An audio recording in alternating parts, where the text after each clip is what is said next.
Welcome to this guide on using a running tether for vision-impaired runners. In this video, we will explain the purpose of the tether, important considerations, and safety precautions, as well as the Australian Athletics Guidelines for vision-impaired athletes. A running tether is a tool used by vision-impaired runners and their guides to stay connected while running. The tether helps communicate direction, pace, and obstacles on the path, allowing the athlete to run safely and with confidence.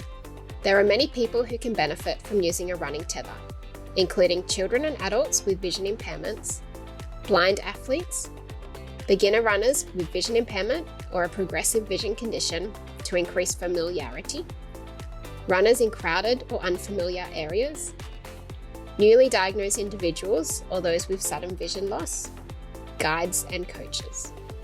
A good warm-up is essential for optimal performance. A warm-up can include a short, slow jog, leg swings, high knee drills, and dynamic hamstring and quadricep stretches. When using a running tether, there are a few important considerations for both the runner and the guide to ensure safety and comfort. First, it's essential to understand the vision impairment of the person you're guiding. Knowing how much they can see will help provide the right level of support. Always ask which side is best to guide them on.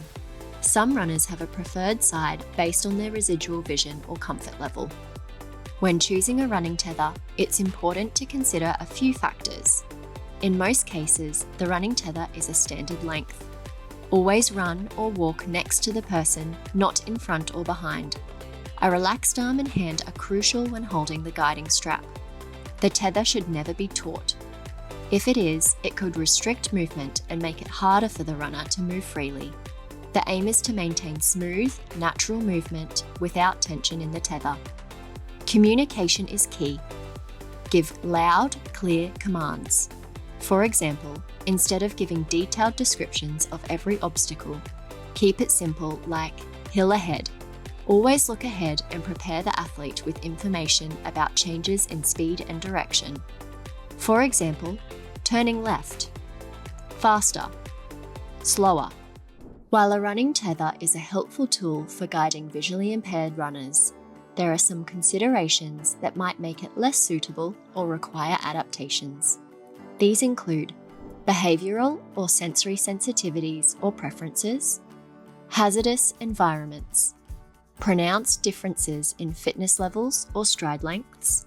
The guide should be faster than the visually impaired runner. Medical conditions requiring hands-free movement with consideration for a waist harness or auditory cueing.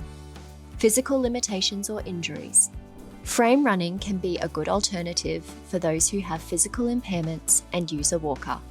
It can help individuals move safely within a defined space, such as a running track or open area, without relying on a guide, promoting independence and providing stability. Markers, guide wires, or sound cues, for example bells, can help with orientation. Safety is critical when using a running tether. One important safety measure may be wearing high visibility bibs, clothing, or a low vision badge. The bibs would be labelled blind runner for the athlete and sighted guide for the guide, and help to raise awareness among pedestrians and other runners, reducing potential accidents and misunderstandings. The bright colours also increase visibility in crowded or low light conditions. In case of unexpected situations, the safest approach is to say stop and immediately stop together. This allows both the runner and guide to regain control safely. To ensure safety and optimal performance, the involvement of professionals like orientation and mobility specialists and physiotherapists can be invaluable.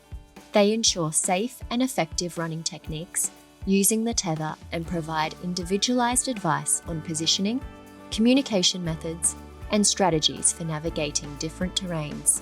Physiotherapists play an equally important role by focusing on the athlete's body mechanics, helping to prevent injuries and improving running efficiency.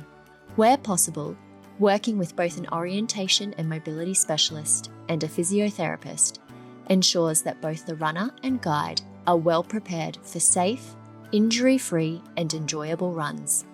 In Australia, Athletics Guidelines for multi-class athletes with a vision impairment provide detailed rules on the use of running tethers. The athlete must provide their own running tether. The guide and athlete must remain connected by the tether throughout the race. Both the athlete and guide must run in sync, and no pulling or dragging is allowed.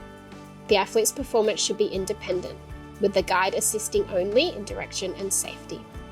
The athlete must cross the finish line before the guide. For more detailed information, you can refer to the Athletics Australia Multiclass Guidelines for vision impaired athletes or visit state-specific athletic event information.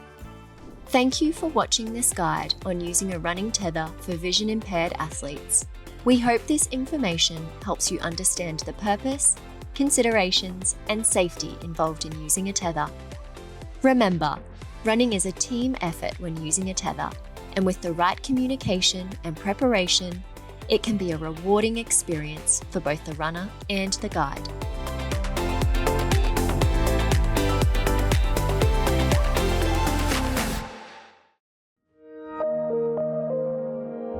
Vision Australia. Blindness, low vision, Opportunity.